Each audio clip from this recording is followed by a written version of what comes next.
Hey everybody, welcome to the channel. I'm Cindy Daychuck with Queen Bee Creations and I am excited about today's project. So what I thrifted was this. So this is obviously like from the back of a little dresser. You know, it would have sat on the back this way, and I love it. So we are going to use it. Oh, I've got paint on me already. We're going to use it in a craft. And before we get started with the rest, I need to get this all painted out. What I'm going to do is I'm going to ultimately be painting this white, but I want to be able to distress back to something. So what I do have is Fusion Mineral Paint. It was at the bottom, it's the dregs, and I have added water to paint it out, to loosen it up and to thin it out, to create almost like a black wash with it. So we are going to just simply paint this, because I've got raw wood here. We're going to paint this out. Okay, really old worn paintbrush. I'm gonna have to glue that up in a second, but let me just finish showing you here. So I'm just gonna get this painted out and let it dry before we get started on the rest. And it doesn't have to be a perfect paint job. And I didn't want to have to open a whole new jar of black paint just for the little tiny bit that it's going to take.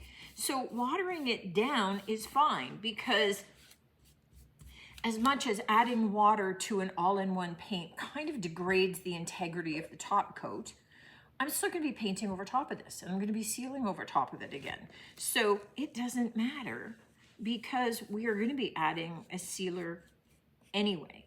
And this is going to give me more than enough paint to be able to get this painted black, both. And I'm going to paint, you know, front, back. I'm just going to do, and then all of the side edges as well. Just, it makes sense to make it all look good. So I'm going to get this done, get it dried, and then we'll be back to talk about the next step. I've got plans. Now that I've got the harp, that's what this part of a washstand is called. This was, you know, on the old-fashioned washstand that would have a pitcher and a bowl. This would be the backing to hang the towels. We are going to paint it white. This will likely take 2 coats to get a good coating over the black. And for this, I'm going to use DIY clay-based paint, because I'm going to be doing a lot of distressing back to the black. I want to do some wet distressing. So I'm using this paint because it is a clay-based paint. It's reactivated with water, and it's going to make my life a lot easier. So I'm using Casement. Oh, sorry, Casement is Fusion. I'm using beadboard. Just keeping my paint lines straight here. So I'm just using beadboard by DIY. I'll get this painted out with a couple of coats, and then we'll go from there. I've got this all painted, and what I have done is I've taken 220 grit sandpaper, and I have just done that, just a swoosh, and it just takes all the little microscopic highs of the clay paint, same for chalk paint, and smooths it right out. And that's because I'm primarily going to do wet distressing on this. So I'm going to take a wet cloth. I just have the baby wipe. And I'm going to start working some of my edges. We put that black paint, right? Mine was a little watered down, but it's still going to have some sealer to it. So that as I'm going around, that clay paint is going to activate again, and I'm going to be able to reveal that black paint below. Now I could do dry sanding and get this same kind of effect, but you run more of a risk of kind of sanding through some of that black. Whereas the wet distressing, I'm not going to be disturbing that black at all. And that's one of the benefits of taking like an all-in-one paint like the Fusion and using it as your base, and then using one of your other paints over top of it to be able to get some distinct and unique looks. So I'm gonna get this all distressed, and quite honestly, because I painted the whole thing, I'm gonna distress the front and the back, and then I'm gonna pick my favorite side. And that will become my good side. You know, I had the option and I went with it, but then I get kind of a better, more favorite look to it, and I can pick. Once I finish wet distressing both sides, I'm gonna let it dry again, and then I'm gonna use my DIY clear wax. I'm gonna seal the whole piece and put it off to the side to dry while I get on with the next piece of our project. Next step of our project is I'm gonna take this little white grapevine wreath. I thrifted this for $2.50, $2.49, less 20%, so that's $2. $2 it cost me. And I thrifted this table centerpiece. Just mostly because it's got a nice assortment of different florals, and they're all kind of cut down. A lot of them are kind of glued in, but you know, like I've got some nice greens, I've got some eucalyptus in there, and this was $5 for all these florals. So, oh yeah, these are just cut, these are just glued in there like you wouldn't believe.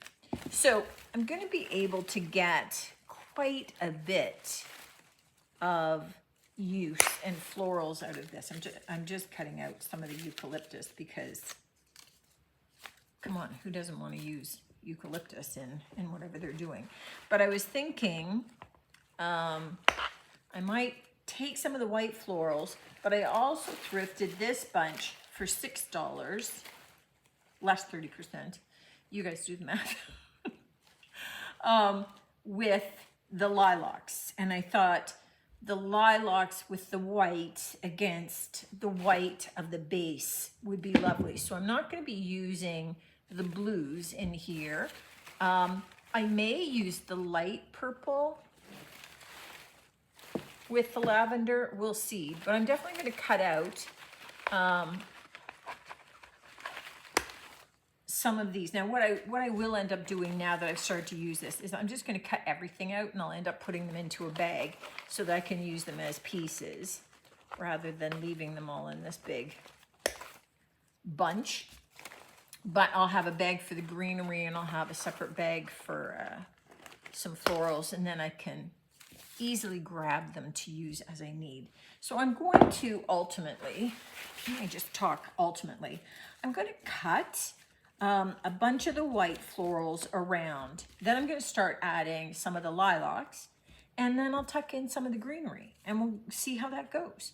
So really, it's just a matter of playing. It's just a, you know, get some of this stuff out and sitting there, and then we just start, we just start kind of tucking things in. Now, this isn't a big wreath at all, so I'm not going to need tons of florals, but I am looking at it being all the way around. So I am going to have to just leave a little bit of a space toward the top or the back, and I'll hang it from the towel bar on our piece, and I'll just kind of hang this from that. That's the idea. So what I like to do when I'm doing wreaths is just put some of my main florals down first, and just kind of stick them in place and kind of get them roughly where they're going to go. Obviously, I haven't cut them down low enough, but we'll get them where roughly they're going to go, and I'll start adding in my other florals and greenery, and then I will see if it looks good, and then I'll start gluing down. So don't start gluing down everything right from the get-go, I think is my biggest piece of advice, because sometimes these things really shift and change fairly substantially.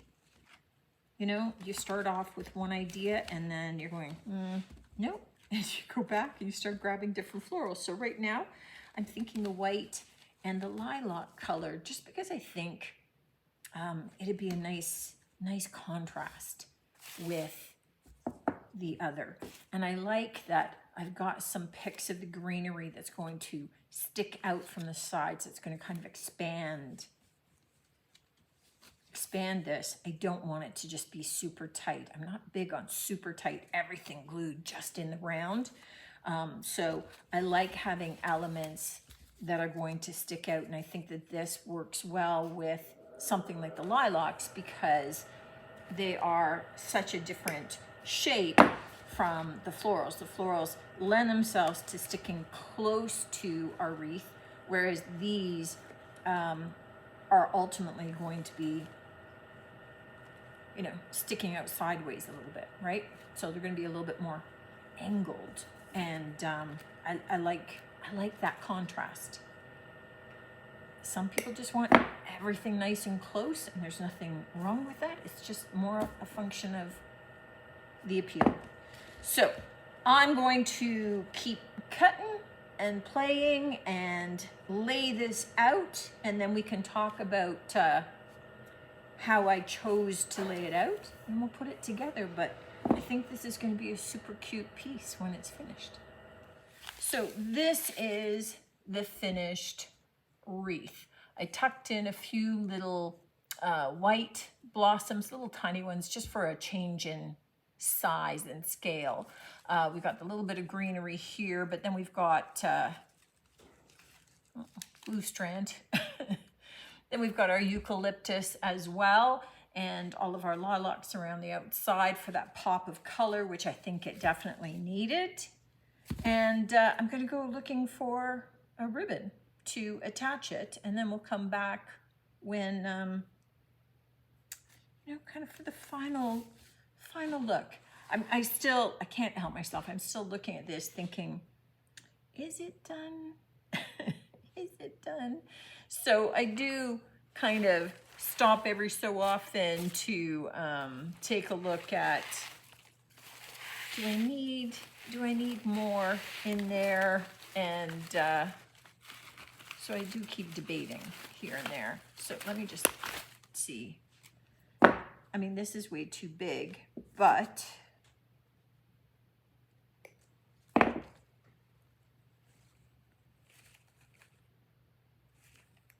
you know what? Just sometimes less is more. Okay, I'm stopping. This is it. This is our finished project. So you've got the ability to be able to put hanging hardware in the back to be able to hang it. You could have this as a shelf sitter as well. So on the back of a dresser or bureau, and just leaning slightly against the wall. Again, with this idea, you can go in any kind of look or any kind of floral colors that you want. I just wanted to do lilacs. Lilacs are kind of spring, and I'm kind of digging the spring mood more than anything else. But this is a great use for some of these old harps that often people remove off of dressers, and then they just get rid of these, and they're just lovely pieces. This is just one idea of what you can do with them. Let me know if you have kind of upcycled an old dresser harp yourself. How did you do it? What did you do? Love to hear from you as always, as I'm sure any of the other viewers would. And in the meantime, look forward to seeing you on the next one. Until then. Take care.